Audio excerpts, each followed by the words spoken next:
सबसे पहली चीज़ ना, अब जिस क्वेश्चन में आपको सम या फिर डिफरेंस देगा, उस उन क्वेश्चन्स में लेट कैसे करते हैं, वो आपको मालूम होना चाहिए, ठीक है? देखो, अगर जिस क्वेश्चन में आपको बोलेगा कि सम जो है 2 लोगों का, वो कुछ वैल्यू है, सपोज़ सम है A गिवन है मुझे, ठीक है? जैसे 2 फ्रेंड्स की एज का सम 20 दिया हुआ है इस क्वेश्चन में, आपको किसी भी चीज़ का सम दे सकता है, 2 चीज़ों का, ठीक है? एक सपोज़ X है, दूसरा Y है, तो मुझे अगर इसको 1 वेरिएबल में कन्वर्ट करना है, तो मुझे सम को किसके इक्वल लिखना है? A के, तो यहाँ से Y की वैल्यू क्या होगी? A माइनस X, मतलब आप उस क्वेश्चन में एक वेरिएबल को लेट करोगे X और दूसरा वेरिएबल लेट करोगे A माइनस X, ये याद रखना है, ठीक है? ये आपने लेट करना है उन क्वेश्चंस के अंदर, ओके? बट जिस क्वेश्चन में आपको डिफरेंस गिवन होगा, उस क्वेश्चन में आप कैसे लेट करोगे? एक वैल्यू को आप X लेट करोगे और दूसरी वैल्यू को, सपोज डिफरेंस आपको A गिवन है, तो दूसरी वैल्यू को आप लेट करोगे X प्लस A, प्लस में लेट करोगे। अब मुझे बताओ इन दोनों को माइनस करने पे आंसर क्या आएगा? A आ रहा है ना? समझ रहे हो मेरी बात कि नहीं? जिस क्वेश्चन में आपको डिफरेंस दिया होगा, उस क्वेश्चन में एक वैल्यू को आप X लेट करोगे, दूसरी वैल्यू को क्या लेट करोगे? X प्लस A, सम में लेट करना है। याद रहेगी वाली चीज? और इसमें A माइनस X लेट करनी है। वेरिएबल के साथ माइनस आएगा, ये चीज ध्यान में रखनी है। इसमें एक और चीज भी हो जाती है, कई बार X प्लस A की जगह पर, मेरी बात सुनो बेटा, X प्लस A की जगह पर अगर आप X माइनस A लेट कर लोगे तो वो भी सही होता है। A माइनस X नहीं लेट करना, X माइनस A लेट करना है। दोनों चीजें सही होती है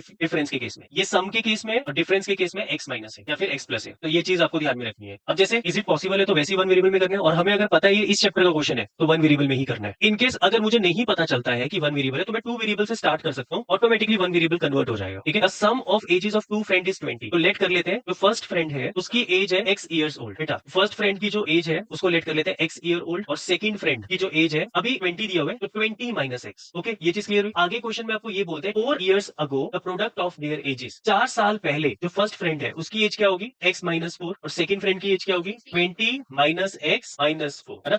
मतलब 16 माइनस X। अब बोलते हैं इनकी जो एजेस का प्रोडक्ट है, मतलब X minus 4 and 16 minus X, ये किस चीज के इक्वल है? 48 के इक्वल है। और यहाँ से मेरी एक क्वाड्रेटिक इक्वेशन बनेगी और मुझे फिर आगे प्रोसीड कर, मेरी बात समझ आ रही है कि नहीं आ रही है? तो अब इसको सॉल्व करोगे तो आपके पास आएगा 16x minus X square minus 64 plus 4x is equal to 48। 16x plus 4x कितना हो जाएगा? 20x minus X square minus 64 is equal to 48। सबको इधर शिफ्ट कर देते हैं, x square minus 20x minus 64 इधर जाएगा तो प्लस 64 होगा, तो ये हो जाएगा 112 प्लस 112 इज इक्वल टू, अब आपका प्रोडक्ट जो है वो 112 है एंड सम जो है वो माइनस 20 है। बट क्या मैं इस क्वेश्चन को स्प्लिटिंग से करने की कोशिश करूंगा, या इस क्वेश्चन में सबसे पहले क्या निकालूंगा? डी निकालूंगा, क्योंकि क्वेश्चन क्या है, क्या ये सिचुएशन पॉसिबल है कि नहीं है, मतलब मुझे डी निकालना है इसमें, ठीक है? तो डी का फॉर्मूला होता है B square minus 4ac। D की वैल्यू कितनी है? माइनस 20, और ए की वैल्यू कितनी है? 1, और सी की वैल्यू 112। माइनस 20 का स्क्वायर क्या होता है? 400 माइनस 448। जब 400 में से माइनस करोगे तो माइनस 48 आएगा, और डी आपका लेस देन 0 आ गया, और अगर डी लेस देन 0 है तो नो रियल रूट्स, मतलब सिचुएशन इज नॉट पॉसिबल। समझ आई वाली बात? क्वेश्चन क्लियर हुआ?